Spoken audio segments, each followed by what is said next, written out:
Good evening, everyone. Welcome to BoomerWorks. My name is Shira Lotzer. Happy to be your host this evening, along with my colleague, Michael Butera. We are very excited for today's presentation and very excited to introduce Reggie Holmes, who's been a colleague now for a while for me. And he's a brand strategist and designer and really specializes in working with small businesses just like yours. And he's going to help you with your branding tonight. So Reggie, the floor is yours. Take it away.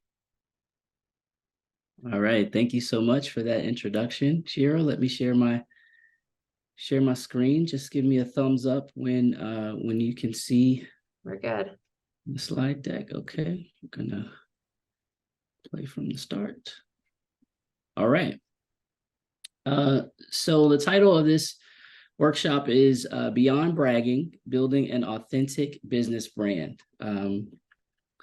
So a little bit about me. I'm CEO and creative director of a company called Enthuse Creative.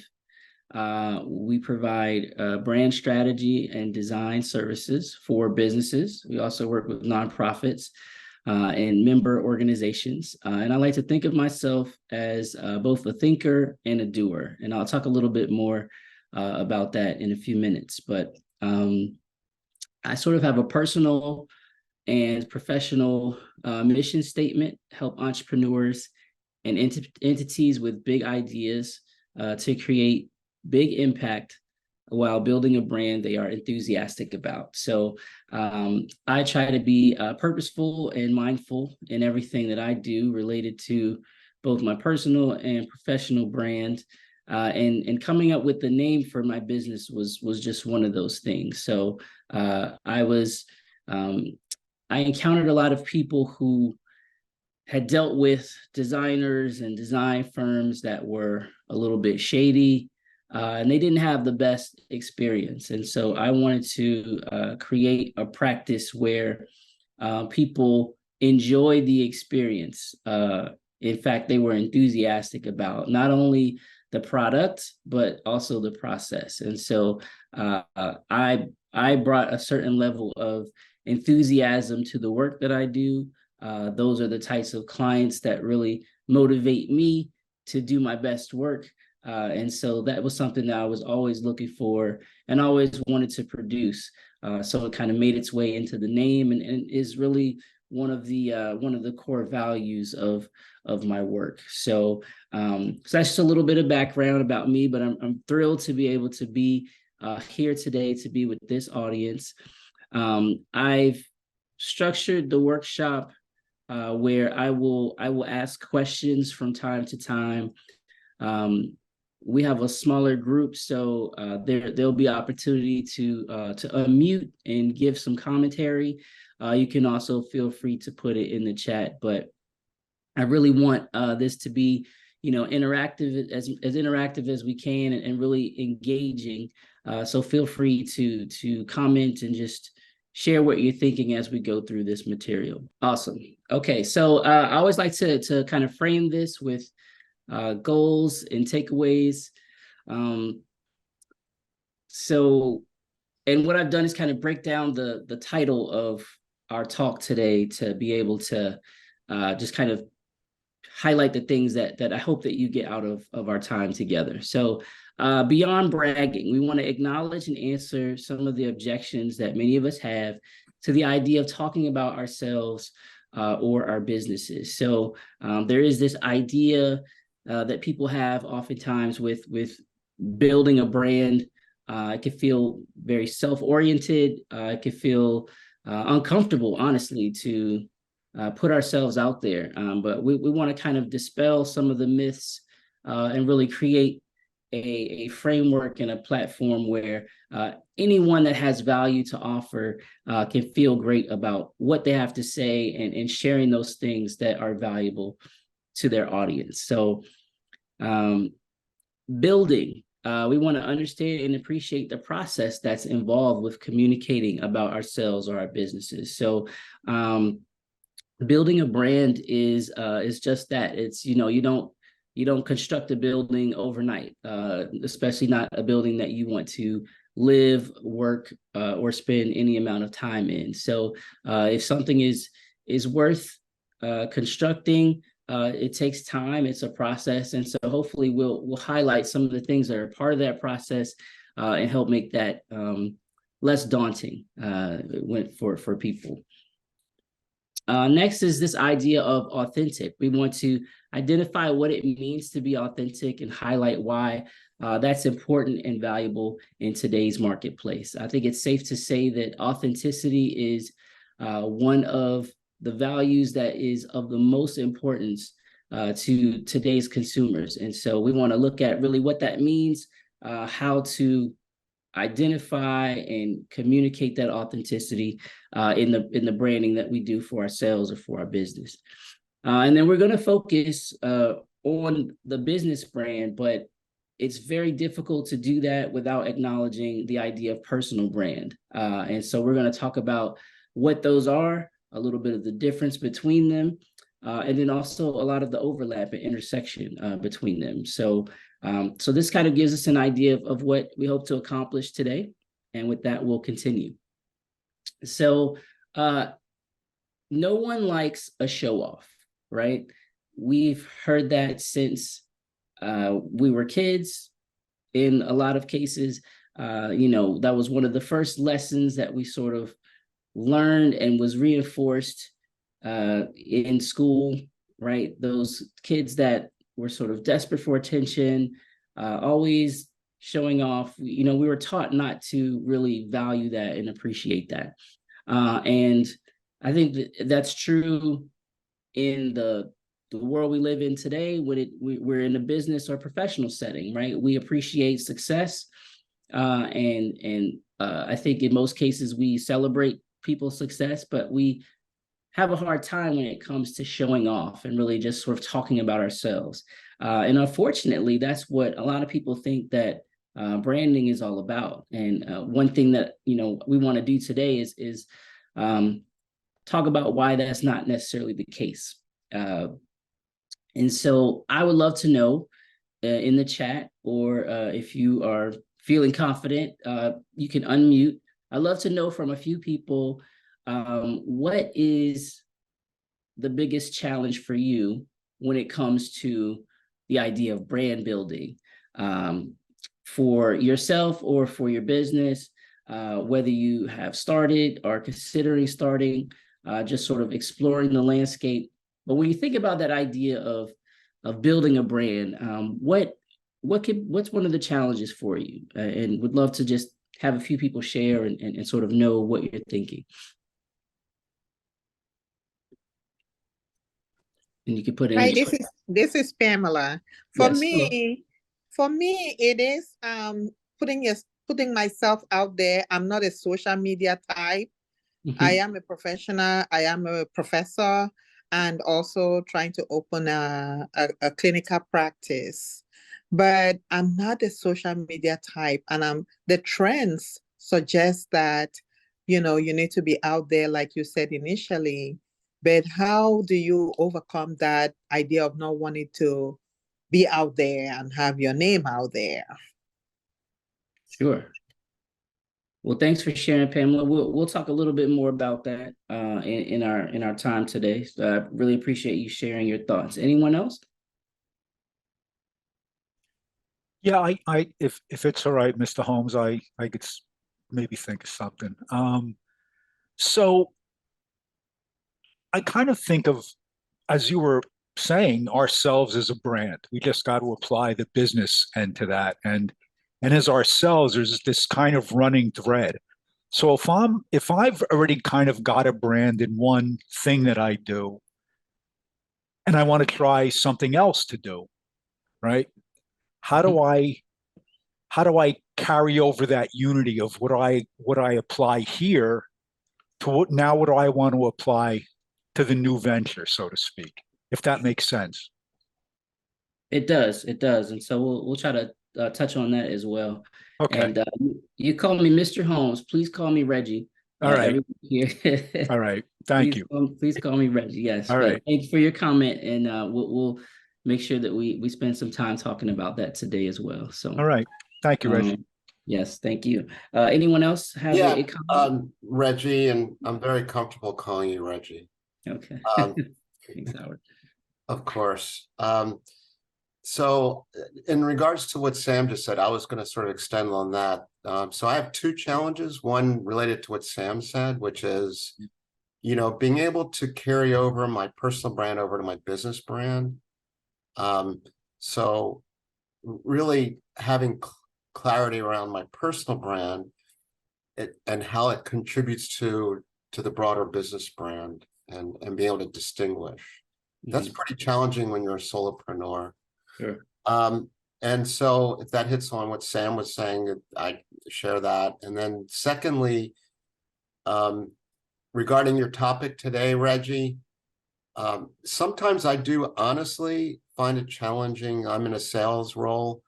You may have personally experienced this with me, Reggie, where I have a challenge in being able to speak sort of affirmatively of what I can offer without being too salesy. I run into that problem sometimes. Sure. So thank you for inviting our input. That's what those two things are challenging. Okay, great. Thank you. We'll try to address those as well. Anyone else before we keep moving forward? Anyone else want to share? And Reggie, there were a couple other folks who joined us right after you opened your questioning. Would you mind reframing your question for them?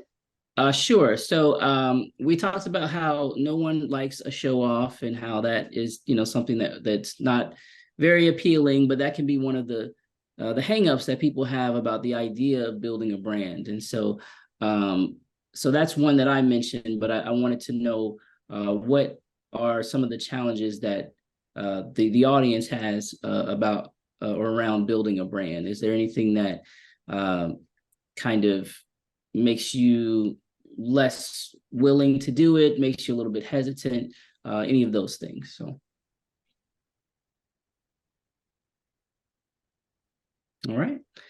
Well, we had some good answers, and I'll do my best to try to respond to those as we go through. But for everyone that shared, you're not alone in these concerns or challenges that you have related to building a brand. I will say that I feel like brand building is essential. And there are a number of different approaches that you can take, but you need not feel like, that there's anything wrong with these challenges that you have. They're very common, and it's a part of, as we mentioned, the process. All right. And actually, Reggie, before you go on, it just occurred to me, Sam had mentioned, what do you do if you've had one established brand and then you want to go to another one? I happen to know there's someone on this call now who actually has multiple businesses, if you will, or multiple sort of things in their life, right? And so I'm imagining that they might want to be figuring out, well, where do I focus? What do I focus on? How do you keep them all sort of, Yes. So it's a similar kind of a question to Sam's. Okay. Yes. That's a common thing. Many of us are, multi-talented. We kind of have our hands in a number of different things. And so when we talk about sort of pivoting, or moving between a couple of different areas of focus, we'll touch on that as well. All right. And so our kind of the flow of thoughts today are really focused on what, why, and how. And so I love to approach a branding topics in this way. The what is really just kind of explaining what we're talking about, getting some of the terms and definitions and concepts out there. Why is really looking at why it's important. And then how is more of the practical, the tactics, how do we actually do it? So that's what you can expect. I wanted to just share a little bit about me in this story, to just kind of frame some of the stuff that we'll talk about. So I've been doing my business for about 10 years. This first picture is probably like my first headshot, one of the first headshots that I had. And, I probably look, confident and assertive, but I was not, right? I've certainly felt like what you might call an imposter at times. I used to do a lot of networking, and what would happen is I would go to events, and there would be a lot of other designers. So at this time, I started, as a graphic designer. So, and that's what I would tell you if we encountered one another at a networking event, or even in online spaces and things of that nature. So that's what my degree was in. That's just sort of what I did. I designed things. And what I encountered was I would go to events, I would meet other designers or people that were in marketing, and they just always seemed so much more talented. They seemed so much more effective, right? And how they presented themselves. And so I worked with an executive coach, and she gave me a lesson that I continue to take with me to this day. And one other thing is that I would go to events, and truthfully, I would not see a lot of people that look like me. And so I felt very isolated. I felt like, man, I don't have a community that I can really engage with. And I just feel like I'm not good enough, right? I don't have what it takes. So I work with this coach, and she told me essentially that no one can do what I do the way I do it, right? There are other designers, there are other branding people, but no one can do exactly what I do, the way I do it, right? And so that was like a light bulb sort of moment for me. And it helped kind of transform the way I position myself, the way I like structured my actual business operation and offerings. And it just sort of infused me with a sense of value that wasn't there before. And I realized that, like, okay, I need to position myself more as a strategist, a designer, as opposed to, a designer who, kind of is thoughtful, but I'm really a thinker and a doer, but a thinker first. And everything that I design is built off of strategies. And so not only is that more lucrative, it's more really in tune and aligned with who I am and how I work and the value that I offer to clients. And so I am really grateful for Stacy, who helped kind of unlock that for me. But that was a big moment. And I feel like a lot of business owners, people that have been doing it for a while, they have that moment where things just sort of open up for them, and they get it. And so anyway, this picture on the right is more recent. It's from like a few weeks ago, and I feel freer, right? Like I don't have to look so serious. I don't have to. I still have the same hairstyle, but I'm free to smile, and I'm enjoying business and all that comes with it now more. And so the pictures kind of tell the story. It's probably about 8 years of difference there, but I just wanted to kind of share that because, I hear what a lot of you are saying in terms of the challenges that come with business and with brand building. But for me, that this part of the story was really important to kind of get from where I was to where I am today. And so that is possible for all of you as well. And even, I talk about my business, the way I present the business, like we're strategy first, we do design, but it's a choice in how I show up, right? The market is not any less competitive. Design is still really commoditized, and you can get design from a lot of different places.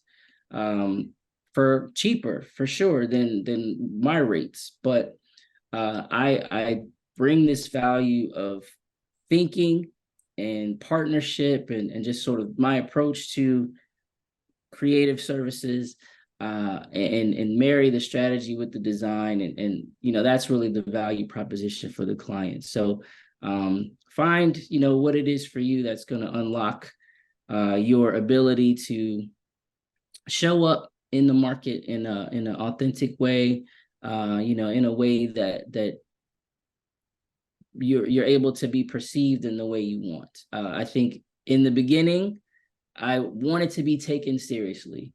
And so all my pictures kind of look like this, and that's what I want you to look at and focus on and kind of walk away knowing. And today, I mean, I have a body of work, speaks for itself. I'm invited to speak at events like this and other places. And I've, built a solid professional reputation and things of that nature. And so I just feel freer to smile, right? And to show more of who I am. And branding is about showing up for your audience in the way that you intend, but also in a way that's meaningful and valuable to them. So thanks for listening to my story. But that's kind of just to give you a little bit of background and kind of, show what the brand journey looks like. So what is the role of an authentic brand? Brand is your entity's unique composite identity. And branding, the verb, the noun, is the association and assets that communicate this identity. And so these are kind of my definitions. You'll look in 20 places and find 20 different, definitions for brands and branding. I just try to create something that kind of outlines what those are, but leaves a lot of room for, filling in spaces. But brand is one of your business's most valuable assets. So companies like Coca-Cola, for example, they have the value of all the products that they actually make, but one of the most valuable aspects of that company is the brand, is the association that people make with the name, the colors, the bottle shape, the taste of the product, things that are not tangible in that sense, but they belong to the company and they help form the value for it. So a brand that's really thoughtfully constructed and clearly communicated over time is an asset. It builds value, and I'm all about creating value so you can extract value. Everybody starts their business with the idea of extracting value, whether you sell it, whether you pass it down, or you just kind of work in it until you don't want to anymore. The goal is that your brand is gaining value over time. And so it's important to think of brand building in that way. You're really creating an asset that you hope to grow over time. So brand is a lot of things. It's communicating your values with value. We'll talk a little bit more about that later. But it's, who you are, and communicate it in a way that is valuable to your audience. It's created with purpose and communicated as promised. So it's not haphazard. Some brands are that way, but the best brands are, created with intentionality, and then communicated as, this is who we are, this is what we do. And you're really creating an expectation in the mind of your customer. Like, this is what we do all the time. This is what you can expect and rely upon. It's relational versus transactional. Marketing is more transactional in terms of, we're putting this in front of you to be able to take a specific action. Brand building, often has calls to action, but it's more of a long play. If you think of hitting a ball off the tee versus a putt, right? Marketing is more of that putt. It's quick, getting you to take action. But the long game is sort of what is reflected in branding. It's about both expression and experience. So it's not just what you say, it's also what people experience and encounter. So if I have a product and I create a commercial, well, I can make it seem like it's whatever I have is the greatest product in the world. But if people actually go to the store, buy it, and take it home and have a terrible experience, what are they going to walk away with in terms of their impression of the brand? It's not all the great things that I said, is their experience. So again, kind of thinking about that expectation, brand says this is what you can expect, and brand must deliver. Product service must deliver on that brand expression with a great experience. And it's really about quality as well as quantity. So you don't need to do as much volume of really brand focused content as opposed to marketing, perhaps. But what you can do, you have to be consistent, right? So you can't just put out a great brand message once and expect people to remember it in the face of all of the marketing and branding messaging that they're getting on a daily basis. It's delivering a quality message, but over and over again, showing up consistently in a way that's, aligned between what you say, your visuals, all those things, making sense and showing up, over and over again. That's what's really going to foster a relationship and connection, and people to be able to make the associations with your brand that you intend.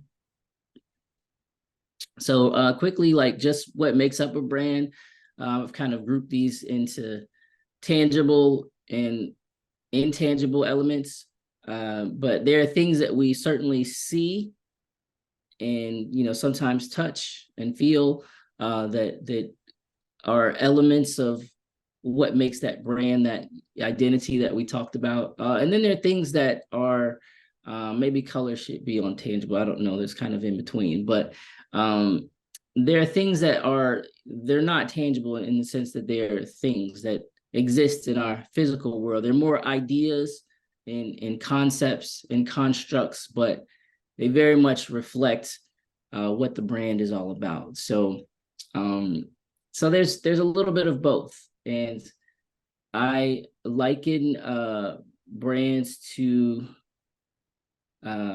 people, to human beings in one sense, in that, you obviously have a physical person, but there are elements and aspects of who you are that you can sort of describe, but they're not in the physical world. Your personality, the way your brain works, those types of things. They're not things that could be perceived with the senses, but they're very much who you are. So Reggie, I just want to give you a little shout out.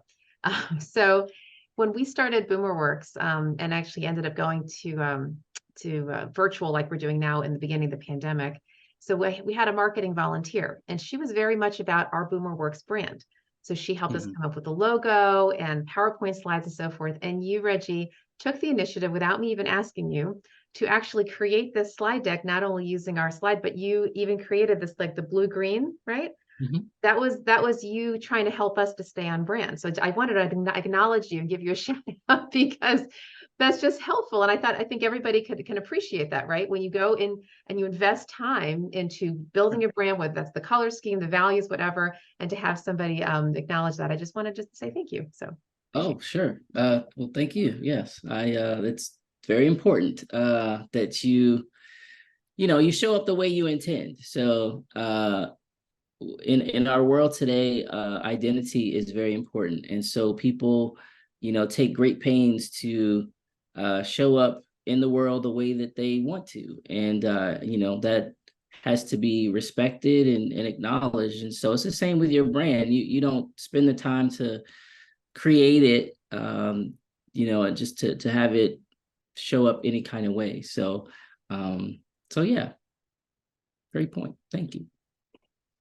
So I love this quote. It's from an author who is very renowned in the marketing and branding world, Marty Neumeier, but he says, brand sits at the intersection of logic and magic. And I love that. It's really very much an art and a science. And there is a part of it that makes sense. And then there's a part that doesn't. You can't quite put it into words, but when you look in your closet or in your cabinet and there is the brand that you keep coming back to, right? You have many different options, but you repeatedly choose this brand over the others. And maybe you've never thought about why that's the case, but there's something about that brand that delivers something for you on an ongoing basis. And it hasn't broken that promise, if you will. You continue to find value in that relationship, and so you keep coming back to it. And so there's elements of this that it's really hard to describe, but we just know, right? When you're with the person that you know you should be with, you just know, it just feels right. And it's the same way with the brands that we know and love and trust in many cases. So it is, there's a logical part of it that we can sit here and explain, but there's also a magical part of it when you have that brand that you have that special relationship with. And brands are trying to cultivate and foster this, whether we are aware of it or not. And there is psychology that is being employed and used all the time to get us to see brands in a certain light, to think of them in a certain light. And so hopefully this will help you be more aware of that, and even thinking about your own brand that you are trying to build, how you want people to see it and to think about it. And so now we come to this idea of authentic, and what it really means to be authentic. And these are some words that can be assigned to describe authentic: meaningful, accountable, purpose-driven, thoughtful, and conscientious. One word that I saw that really resonated with me was the idea of alignment.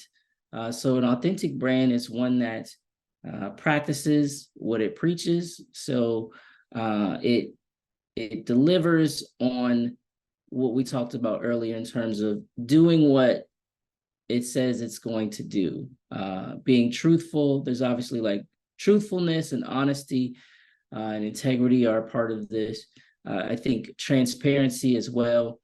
These are things that are, so we value them in people, and we definitely value them in brands, and the numbers and data all point to that. But, I like to say what you say, what you show, and what you share genuinely reflect what you represent and produce. And when we think of authenticity in this way, it allows us to approach branding a little bit differently. So, the title, Beyond Bragging, if my goal is to say and show and share with you a genuine representation of what I do and the value that I can provide to you, that conversation is very different than, hey, let me tell you about how good I am. Let me tell you about why I'm so great and why you should work with me. When we come from a place of, I just want to share with you what I do and how I think it can help you. That messaging, that positioning is very different.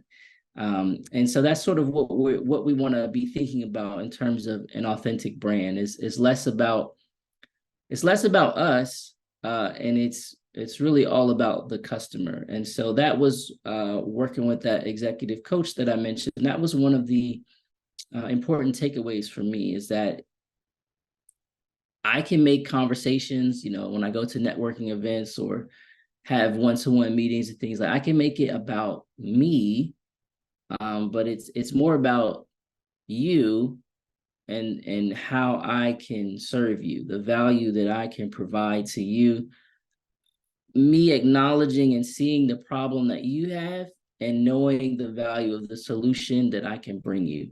And when we're positioned that way, it takes a lot of the anxiety out of feeling like we have to be salesy, or just kind of talk about ourselves ad nauseum, right? It allows us to really make it about the person that's in front of us, and the value that we are convinced that we can create for them. So Reggie, I'm sure you would agree along those lines that it's really about the questions that we ask more than the solutions that we provide, right?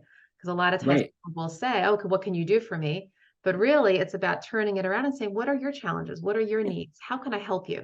And really listen deeply and reflectively so that we can provide customized and tailored, opportunities for them.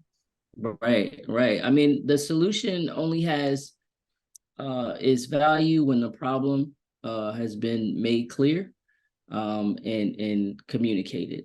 And so it can be very challenging we want to lead with our solution, and I've got the answer, right? But what is more effective and allows people to be seen and heard is the listening piece, and really making sure that they have an opportunity to communicate their problem, and then when you are ready to talk about your solution, you can align it to really speak to that problem. And that way, they not only hear your answer, they hear that they've been heard, right? They know that you're really listening, and coming from a place of not trying to sell them, not trying to push them, but really offering a solution to the problem that they told you that they have. So great point.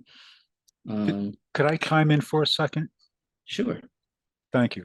One of the most difficult things I find is when I ask those questions, I discover I can't help them. I mean, it's not within my skill set to help them, and that's the most difficult thing. But I'd rather realize that than mislead them, or I mean, those questions are so necessary because sometimes we can't. I don't know if anybody else has had that experience, but I can jump in here, Reggie, just for a second. Yeah. I know we're going to go slightly off topic from our branding, but because this is BoomerWorks and we talk about self-employment of all sorts. I'm sorry if this is inappropriate, please. Oh, not at all. Not at all. I thought, but it's a good question, right? It's one that I think other people might have. So I figured I'll just address it if that's okay. And I think one of the things that you can do is to build what we call alliance partners around you, right? So other people who do similar kinds of work that complement what you do. Could be they Venn diagram a little bit, or maybe not at all, but they serve a very similar client. So every time somebody says, hey, I need your help on this, and Sam says, well, not in my wheelhouse, but let me refer you to a colleague. Yes. Right? And so then you become full service, where you become the go-to guy, where people know, oh, wow, he knows people all in this sphere. I know for me, I'm in the workforce world, so I've got HR consultants and all these different people, right? Where I can say, oh, not me, but try so-and-so, Yeah, thank you. That's what I already do. I mean, you see, that's the thing. I don't know if I'm doing things right. And then when I come to a place like this, I'm saying, okay, maybe I am doing things right, but I'm sure I ain't doing everything right. So we all need colleagues, right? To wrap around us. Thank you. Our clients. Thank you, Shira. Sure. Thank you, Yeah. Reggie. Sure. Thank you. Great question and great comments. So, all right. So this is a quote. This is a quote that I created, but I like it, and it helps people to it helps me think about what I do in this branding world, and I feel like it can help people with a brand to just kind of understand what it does and what it doesn't do. So brands are created by people to serve people.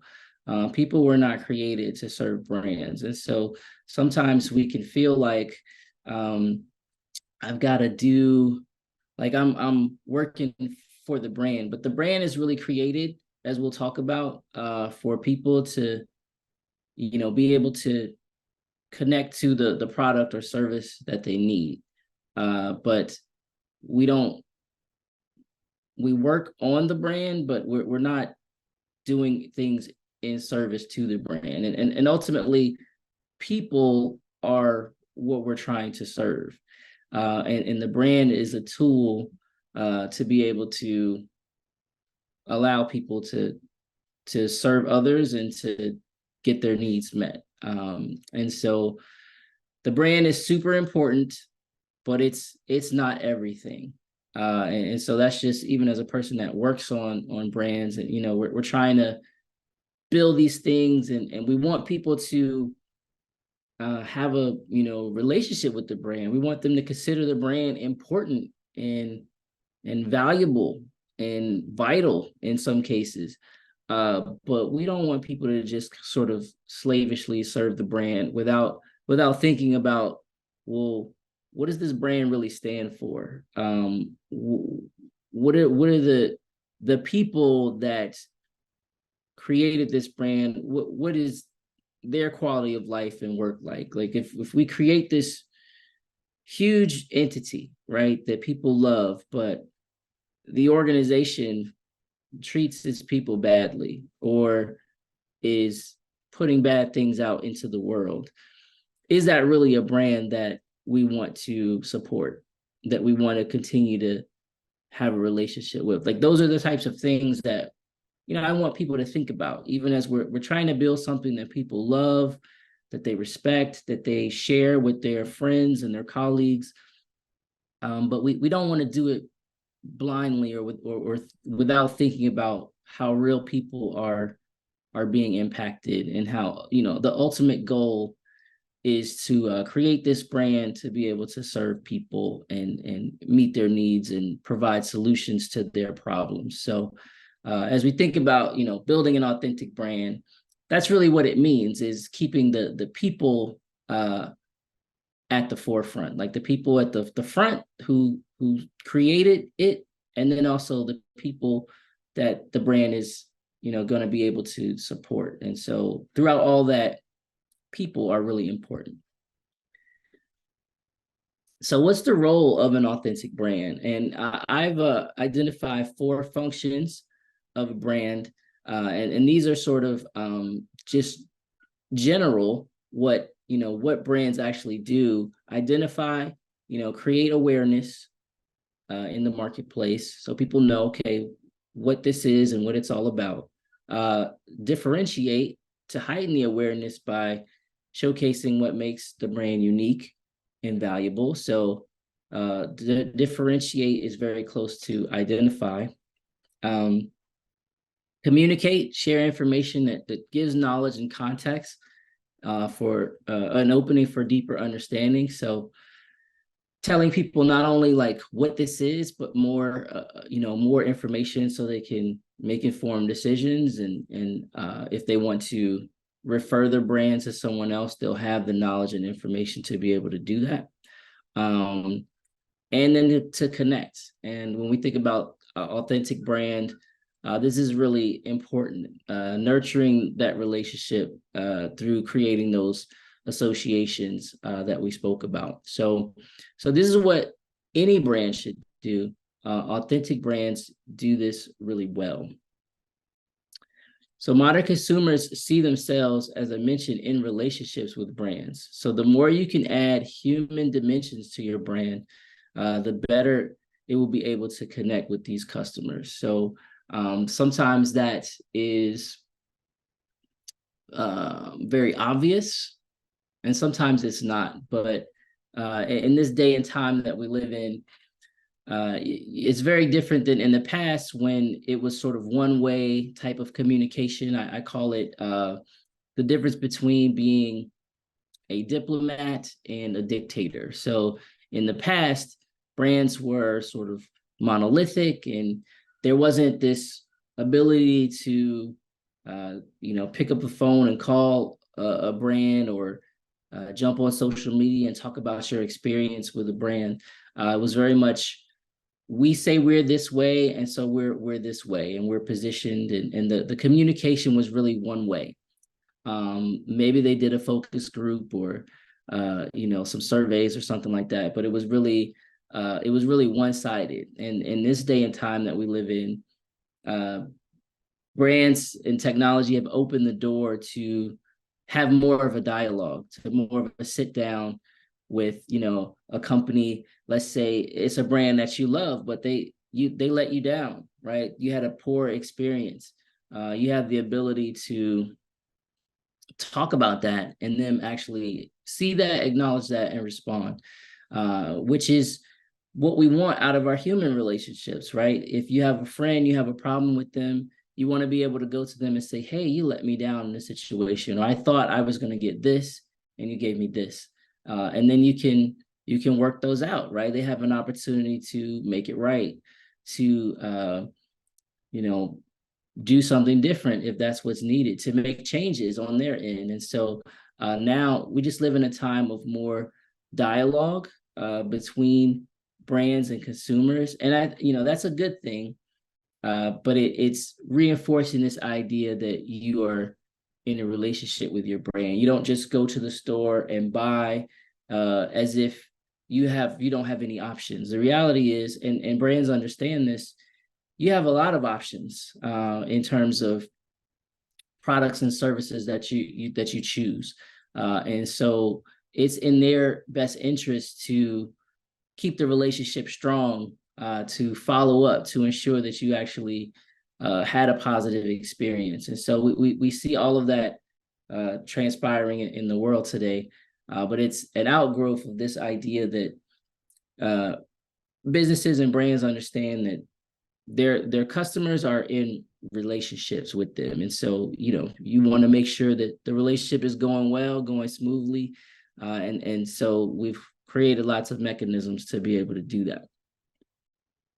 And that's part of authenticity, is really using those tools in a way that keeps those lines of communication open, and allows people to feel like the relationship is always growing. And so branding kind of comes down to two things: your position and your perception. As I've said, it's not just where you're positioned in the market, it's also what people see and feel and understand and know about who you are. So brands are always doing both. You're always trying to position yourself as a product or service that can be trusted, that is reliable, that's going to produce positive things for the customer, but that has to be balanced against perception. If you're consistently letting customers down, or delivering poor product or service, no matter how hard you try to position yourself as something different, like the brand's going to be dragged down by that, and eventually that will hurt the business. And so it's important to not just lean too hard into one, but understand that position and perception work together. And as I said, it's this idea of diplomat versus dictator. And I love this bridge illustration.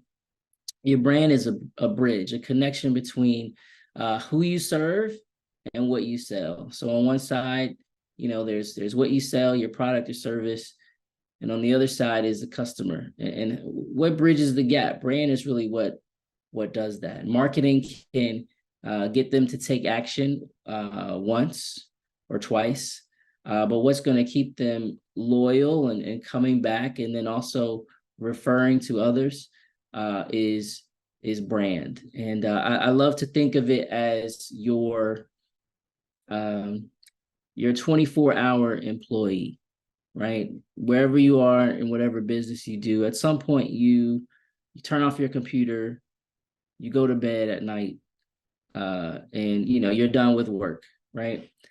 But your brand is because it's creating relationship, because it's fostering associations in the mind, in the subconscious, really, of your customers. It's kind of working all the time, even when you're not working. We were talking a little bit before, about Shira and some of the projects that she's working on, and essentially what she said. I hope it's okay to share this. I'm not sharing any details, but she was doing a type of work for a while and then not doing it. And then now there are all these opportunities that are coming about for this particular type of work after quite a bit of time. But clearly she built a really strong brand around these services. And so they were not sought after for a long time, but clearly she's established as a sought after expert in this area. So when the market dictated a rise in the need and desire for these types of services, it's no secret she's a sought after person in that space because of the quality of the brand and relationships that she's built. So that's how it works. Even when we're not out there actively pushing, brand is pulling, right? And so that's why it's important for us to think about how we can build it, how you can solidify and strengthen it, because it can work for us even when we're not out there working, through the power of relationships and association. So Reggie, I'm going to just harken back to something that you mentioned just a few minutes ago around how people can engage with brands now, right? You were kind of alluding to social media and that kind of thing. Yeah. So I want to just jump off of that and share a thought around, what happens when the relationship with the client or the customer doesn't go well? Happens, right? Miscommunication, misunderstanding, failed performance, whatever it is, right? How you handle yourself matters. Is your response based upon focused on the relationship, or is it focused on yourself? Are you defensive? Do you sort of sit by the letter of the law, right? Or do you go the extra mile? Do you say, you know what? I'll eat this. Maybe it was my misunderstanding or whatever. Making it about protecting the relationship and protecting the customer, right, at all costs, as opposed to yourself. And there was a very famous example quite a number of years ago, so many years ago, is when Larry King was actually still on the air. Okay, it was actually right at the end of his tenure, and I love to talk about this story, and I'll share it in just 2 seconds. So there was one time where JetBlue had what would have been a scandalous situation, but thankfully to the CEO, it did not turn out that way, where there was a JetBlue plane stuck on a tarmac for 10 hours in the middle of winter. And food ran out, right? All this stuff. And so the CEO of JetBlue got on Larry King Live that night. He took full responsibility for it. It wasn't his fault. I mean, there was some glitch, whatever, but he took full responsibility for it. Not only that, he said right there on the air, he goes, we're going to go to Congress and fight for a passenger bill of rights. Okay. It stayed on the news cycle 1, 2, 3 days done. Like, you probably don't even remember it because it was handled so well, so authentically, right? Took ownership of that. And I just want to just acknowledge what you're talking about, Reggie, because there is this two-way relationship now that we have with the brand, with the customers, right? And how we handle things when they don't go as expected can really matter in terms of continuing the reputation that we're trying to build, or it can actually shatter it. So it's just a really thoughtful thing that you were talking about. Yeah, that's can I chime in on that very important insight? Sure. Because that's a great, I have personal experience with that on both sides of the coin, with clients that I serve that go well or that don't go well. And I've even had more recently, as Shira knows, a client that did not go well at all, or it really fell short of expectation, and many factors were out of my control, and it was really despite my very best efforts. So I'm wondering, to comport what you just said, Shara, into experiences like that where a client becomes so disheartened, so disappointed, that the relationship has gone south. And, you know, and I make overtures that are not reciprocated. Right. That's really a challenging question, right? But it's relevant to what you just said. So I thought I'd share. Yeah, never easy, right? All we can do is put our head in the pillow saying, did I do everything I could to make the relationship right? The person may not reciprocate. We can't control that. But do you feel like you did everything you could? And if you did, that's really, to me, the best thing. I don't know, Reggie, if you have another thought about that, but to me, it's about the intention and whatever you can do to resolve it in an authentic way. Yeah, I think that's great advice. You know, I think when you had mentioned earlier about having your referral partners and things like that, I feel like when we can tell that things are not going to go well or headed in the wrong direction, you know, bringing in people that can are a better fit, you know, is if there's an opportunity to do that, that works really well. And then just always framing it in terms of, you know, you're serving the customer again, like it's the bridge between who you serve and what you sell, and taking off the "this is what I sell" hat and putting on the, you know, this is who I'm serving.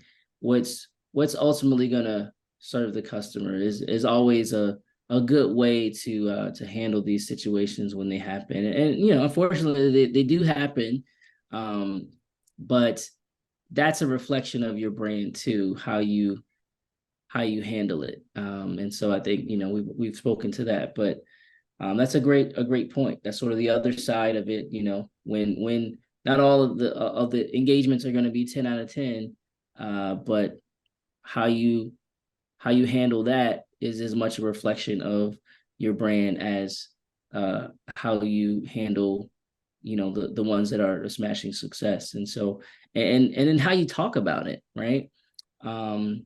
Even in terms of sharing that with your audience, like, hey, I had this experience and it didn't go great. Here's what I learned. Here's what I'm implementing to be able to serve my customers better, right? You can do that in a way that's not, you know, you're not trashing the customer. You know, you're honoring them while acknowledging, you know, taking responsibility, acknowledging what you could do better. And even that is a positive reflection of your brand, right? And so everything's an opportunity when you're focused on serving and not as much on selling. So great points there. Find every opportunity to take the high road. Yeah. Great answers. Thank you both. Mm-hmm. So, you know, here's just a thought to take away. Authentic brands don't tell and sell. They reflect and connect. So it's, again, not about telling them how great you are, trying to sell whatever your product or service is. It's about reflecting your values and also the value that you bring to your customers, and then connecting with them, you know, the relationship piece. You have this offering, they have a need, and brand is how you tell the story, communicate the value, and connect with them. And that's not done lightly. It's not, you know, I'm connecting with you just to be able to sell you something. It's listening, understanding the value of the person, the opportunity in front of you, and being genuine and authentic in connecting with them. So just something that, you know, you can hopefully remember and take away. And just want to touch on personal branding. Where does that fit in the equation? Sometimes the person is the brand, and this has become more of a prominent thing in recent years. You know, we have a lot of coaches and independent consultants, and they obviously have a service and a product, but the brand, what is really being communicated, what you are expected to connect with is the person, their personality, their presence, and those types of things. But and because brands connect people to things, and because we work with people, personal brands are going to continue to be important and valuable, and particularly for freelancers, solopreneurs, independent consultants, people who are the face of their product or service. And so I think it's important to have some distinction and space, especially for people that are doing a number of different things. You want to, and to those who mentioned that earlier, I think what I counsel people on is communicating the things, that the common denominators between your different areas of interest or areas of focus. And so there's something unique and valuable about you that you bring to every venture or entity that you're involved with. And that's what I think you want to be able to communicate, whether it's, I bring curiosity and creativity, or I bring an analytical, data focused approach. It could be two completely different areas of focus, but there's something that aligns and unites them. And so that's what personal brand is really about, drawing that out and communicating that. And you can apply that to your corporate professional job, to your side hustle, to your independent consulting gig, whatever that might be. You're going to bring that part of who you are to it, but you can also sort of build a business brand alongside that. In the beginning, people are going to work with you because they know, like, and trust you, and they've had an experience, they've connected, they've drawn value from you as a person. They don't know your business yet. You can build the business brand on the back of that, but personal brand is really important. Sometimes that's all you have when you step out into the marketplace, but that professional reputation is really strong, and so that's what you can use to leverage those initial opportunities that help you build a business brand.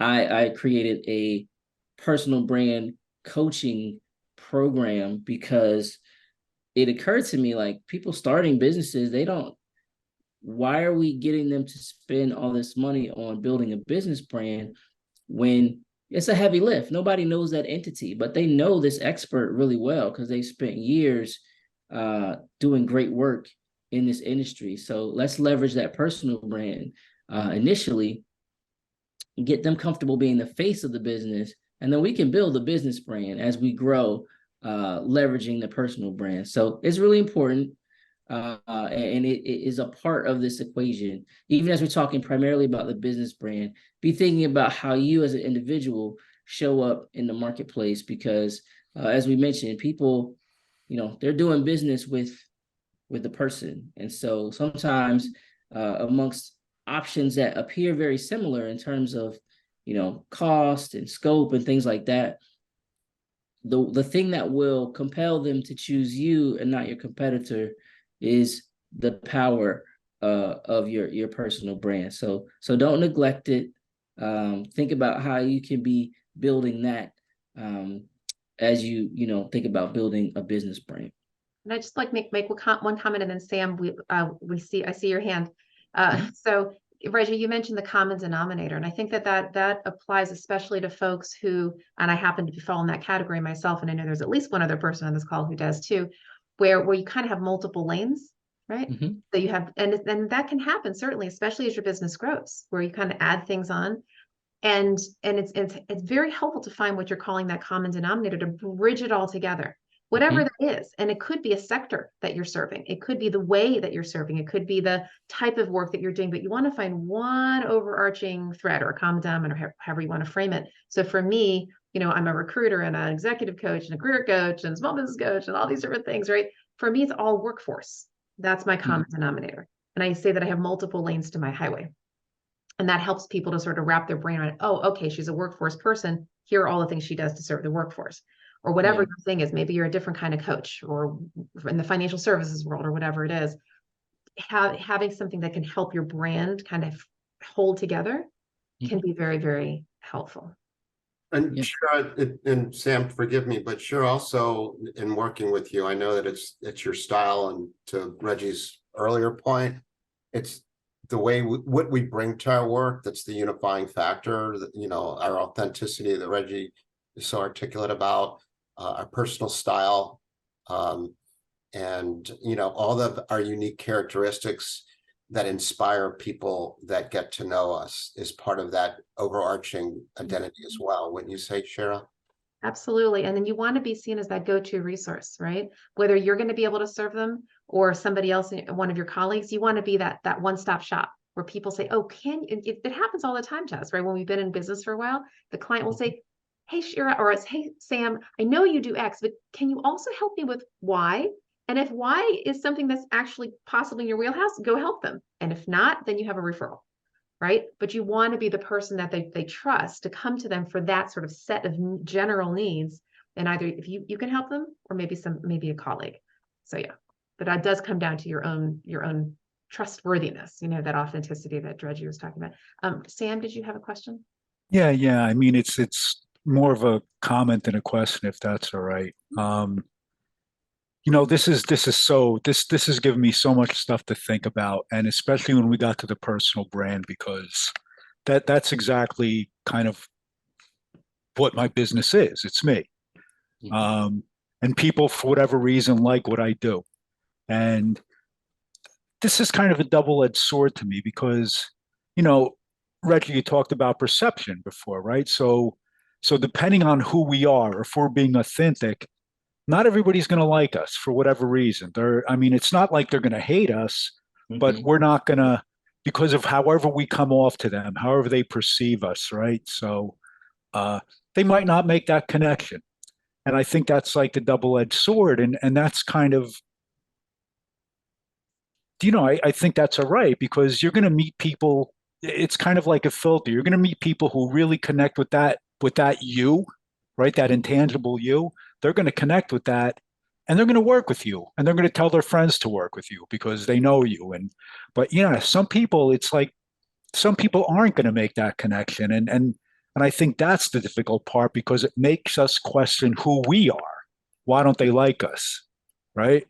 Right. And that is when I think we become to dilute ourselves, right? And I don't mean, when I say dilute, I mean like adding water to bourbon or something. You know, began to water ourselves down. Yeah. So this is something that I found to be a struggle in the beginning, but over time I'm like, you know, I can't keep up the charade. I'm not a chameleon, and it's really difficult for me to do that. And I don't know if I'm making a mistake by do that, but it's then I feel like I'm not being authentic.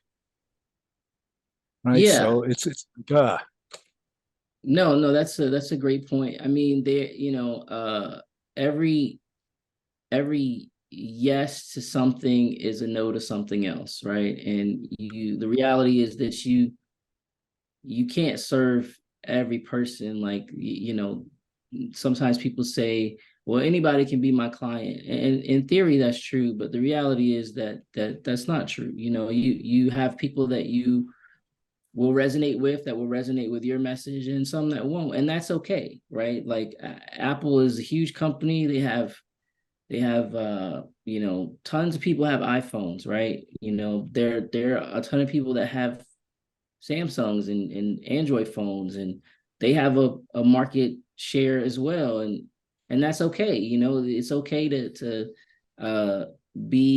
have your audience, right? You're kind of responsible for building your audience, your customer base, and there's enough in the market for everyone. You don't have to dilute yourself, as you say, to try to be everything to everyone in the sense of your products and services and your offerings. You know, that you will have those that you know, understand and resonate with you, and, you know, focus on growing that audience, as opposed to who's in the circle as opposed to those that are outside the circle, right? You can widen the circle by adding more people to it as opposed to going outside the circle, and if that makes sense. So yeah, I think you make a great point, and it's something that a lot of people, they face that challenge of, do I have to be somebody I'm not, from a brand standpoint, to get what seems like more customers or a wider audience. And time and again, you see those that stay true, that stay authentic, they grow that audience and they grow that base by staying true to that. So Thank you. That was so good. Thank you so much for that. Both of sure. you. Yeah, thanks for your comments. So I'm gonna plow ahead here, just for the sake of time. Now we transition into why it's important to have an authentic brand. And so these are a few reasons. They're pretty straightforward and self-explanatory, but as we're going through, feel free to put your own reasons in the chat of why it's important to have an authentic brand. As we said, people like to work with people they know, like, and trust. Brand is the gateway to trust and credibility. It's shorthand, right, for that. There's unprecedented saturation and competition in the marketplace. People are getting thousands of brand messages and app notifications and ads all the time. How do you stand out? An authentic brand is a way to do that. People want and need to make purchasing decisions more quickly, despite having all these different options. And so a brand that speaks to them and their values, that they perceive as true and trustworthy, that moves to the top of mind when it comes time to make a decision, particularly if they don't have a lot of time or don't have access to all the abundance of information that's out there. They're going to go with the one that they know, like, and trust. And in general, people are less trusting of corporate entities and experts. We've all seen people that say they are something and prove to not be. We see companies that have corrupt leadership. They mishandle our private information and things like that. And so, for all these different reasons, people are more cynical, more cautious, less trusting of companies. They're quick to do their own research and their own investigations, into claims. And so having a brand that, again, is perceived as trustworthy moves you to the front of the line. And again, as I said, people, before you build your business, people know you. They know your professional reputation more than your business. And so you're kind of leveraging that. And if you've established trustworthiness, credibility in your industry, that is going to help you when you start to talk about your business. Your business is an extension of that, even if it is in a different field, because you have such a strong reputation in one space. There's automatically a little bit of carryover or extension into the new space. And even if you're doing something different, it helps facilitate the valuable long-term relationships with loyal customers. Again, because people feel seen, they feel safe, and they feel like this is somebody that I want around for a long time, thinking of your brand like a person. So this is a relationship that's helpful to me. It's beneficial. And so I don't even mind sharing that with people, that I know and that I like and are part of my life. So it does make it easier to ask for testimonials, referrals. People, as much as we like to talk about bad experiences, people still really love to talk about positive experiences and put people on to brands that they've discovered and had a great experience with. It helps bring clarity and alignment for important business decisions. Again, if you have a strong brand that the market knows about and perceives in a particular way, you're going to want to stay true to that. If you find it valuable to your business, you're not going to make a decision that goes against what the brand is and what, you know, the reason why people love and embrace the brand to begin with. And then it helps provide insulation in the event of a scandal or crisis. If you have something go wrong that shouldn't happen, you can sort of lean on the goodwill that's been built up through the power of an authentic brand, and authenticity will, as Shira sort of alluded to in her example, will put you out in front of it, as opposed to trying to hide it or pretending like it's not there.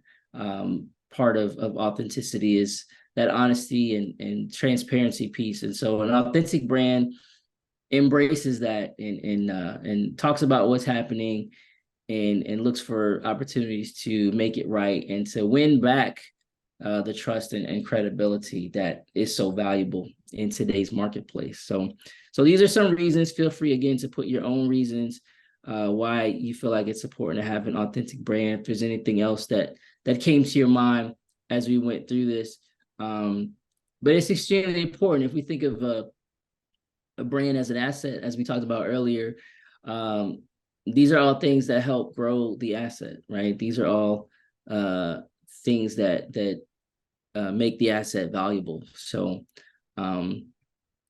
it's important.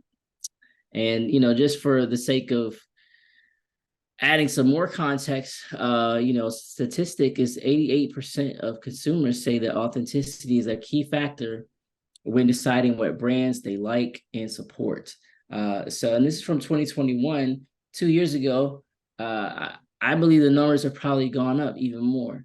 But 9 out of 10 people say that what's important is authenticity. And so this is becoming more important to customers, not less. So the days where brands could just sort of cover things up and run and hide and just sort of operate in anonymity, those days are over, particularly in the virtual, open source, access to information age that we live in. People want to know what the brand is like. They want to know what the business is like. They want to know what the culture is like. They want to know what the leadership is like. And they want to know what the values are of the company, so they can decide if they like them, if they trust them, if they want to support them. And that's just the reality of doing business in today's world. People value authenticity. There's another stat that says company alignment with personal values is 74% more important to customers in 2022 than it was in 2021. So this importance of authenticity has really skyrocketed over the last couple of years, as people have, if you think about it, had a little bit of distance from companies. We were sort of in the virtual space and in a remote space, and so there wasn't the same proximity. So what allows people to feel close, to feel connected, is authenticity. So it's risen in importance. It's going to continue to be important to consumers. You had a question? Yeah, thank you. These statistics are amazing. Are you pulling these all from a place called Stackla? Well, this particular one is from Stackla. The second one is from Sprout Social Index, which is Sprout is like a social media marketing company. So, but yeah, this particular stat is from Stackla. And then there's another one. Do you mind if I write this down? This is good stuff. Sprout Social Index? Sure. Thank Sprout you. Social Index, that's correct. Okay, and Stackla. Okay. No, these are great figures. I'd love to get my hands on information like this. Yeah. Thank you. Yeah, no problem. All right, so how can you build an authentic brand? This is really sort of getting into the what do we do next? So we looked at the what and the why, but now the how. So building an authentic brand, lead with value. And so shared value and shared values. Shared value is a really big concept that I talk about a lot when I'm talking about branding with people. And so shared values is the idea of sharing the same goals, the same ideals and values. Like that's what builds trust. So as opposed to not talking about your values, like talk about what's important to your company. But you're going to do that in light of trying to identify and resonate with those people that share those values. It's going to allow them to be able to instantly connect to you. Values were often these things that were put up in the company break room, maybe on the wall, or, you know, on a poster in the hallway. But we're talking about really leading with values, really talking about it internally, putting it on at the forefront of what you do, because again, in this climate of cynicism and lack of trust, knowing your values, knowing clearly what you're all about, that helps people to resonate and connect quickly. So it helps build that relationship. And then shared value is the idea of recognizing and acknowledging your goal is creating a valuable relationship for both the customer and the business. So this win-win idea, like we are about shared value. Like we both want to get what we want out of this relationship, and it's okay to talk about that, right? So you're not trying to sell them. You're trying to make clear the value that you can bring to them, and the value that they're going to get out of, relationship with your brand. And that, again, this impacts how you speak to your customers. So there's not the need for the hard push when you are leading with value. Let me see, we had a comment here in the chat. And yes, we're wrapping up. So the grand brand equation: visible, viable equals valuable. Increase your visibility. Make sure the right people see you. So when you think about even your social media strategy or other places that you go, be in the right places. They need to see you and know that you're out there. Your viability is all about communicating how you can solve the problems. And so you obviously can't solve problems that you don't know about. So make sure that you're listening and drawing those things out from your customers and clients. And then this is what will increase your value. So you go from, the competitive landscape where you're one among many to the only right choice for that customer. So I love that little equation. It's pretty easy to remember, but it just reminds me of what we're trying to do when we have these brand conversations. Self-awareness, where you are today in light of where you've been and where you are going. And so these are a couple of the things, the 3 H's here, ways that you can communicate and reflect self-awareness. It's important to show that you're learning and growing along with your customers. And so you don't have it all figured out, even though you're an expert, even though you're a value provider, you're also a person, and you understand and recognize that you're talking to another person with problems and needs, and you're trying to help and serve them. I love this one, humanize it. Ask this question: if your brand were a person, where would it go? What types of people would it engage with? What kinds of conversations would it engage in or avoid? And then how would it go about making the world a better place? Like, really write that down. Think about, if my brand were a person, what type of person would it be? And that will help you think about the type of people that you want to put your brand in front of, but also like how your brand should engage with other brands, with how you should engage with other business owners and other people in the marketplace. So love that question. I'm sorry, instead of making notes, could I make a picture of that Sure. with my phone? You're welcome to do that, Sam. And also, just so you know, we're going to, the video is going to be on our BoomerWorks website. I'll be sharing, and the PowerPoint is going to be uploaded on the site as well.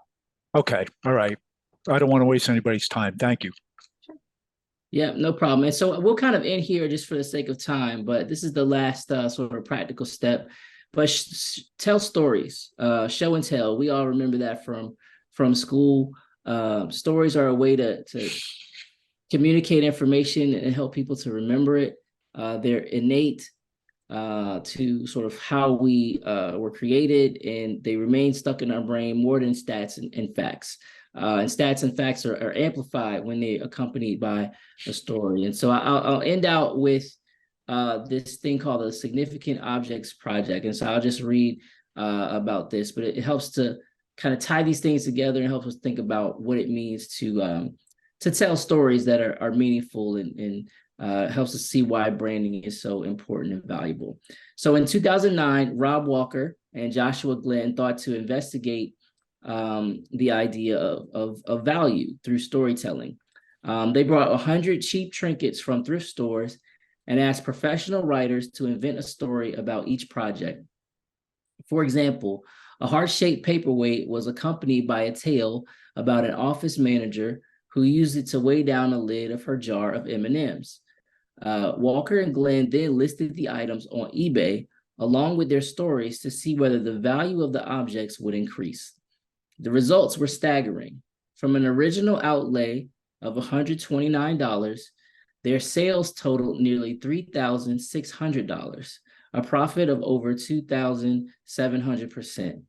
That experiment, dubbed the Significant Objects Project, demonstrates the power of stories and the emotional value they add, to the extent that they can transform the seemingly mundane into something significant and treasured. People who bought the items were willing to pay more simply because there was a story attached to the objects.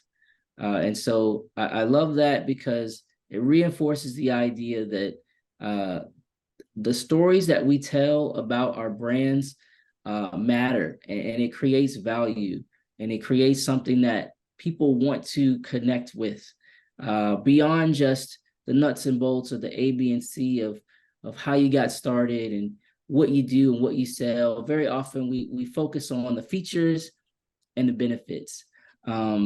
But above and beyond that is communicating value through storytelling and helping people understand where they fit in the story. And one concept that's often talked about is making the customer the hero of the story. And we not us, but the customer. And so these are all things that we can do to communicate authenticity, to build an authentic brand, and really feel free to reach out to me to talk more about storytelling and how to incorporate that into your brand building. But it's been great to be with you. I think we're at time.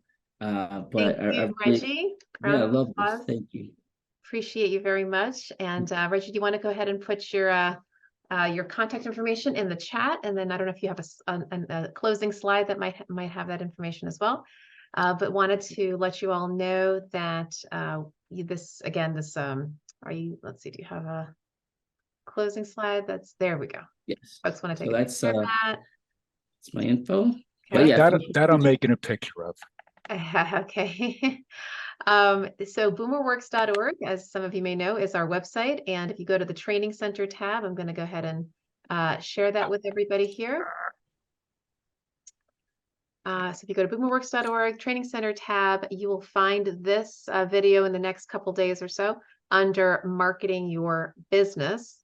And you'll see all the other videos that we have from all of our other wonderful speakers. And it'll be somewhere down here. And then all the way at the bottom, there is a downloads area, all these different PowerPoint slides from all of our speakers. So this will be added as well. Okay. So thank you again, Reggie. And for those of you who are interested in more about BoomerWorks, go back to the site. If you go to our meetups page and to upcoming events, you will see what's coming up. And we're booked for the next number of months. And we're always adding good speakers. If you know of anybody who you think would be a really good speaker for us to share about self-employment tips, we are certainly open to that, and I would love to hear from you. Okay, so thanks again, and wish everybody a blessed night, and we'll see you soon. All right. Bye, everyone. Bye, everyone.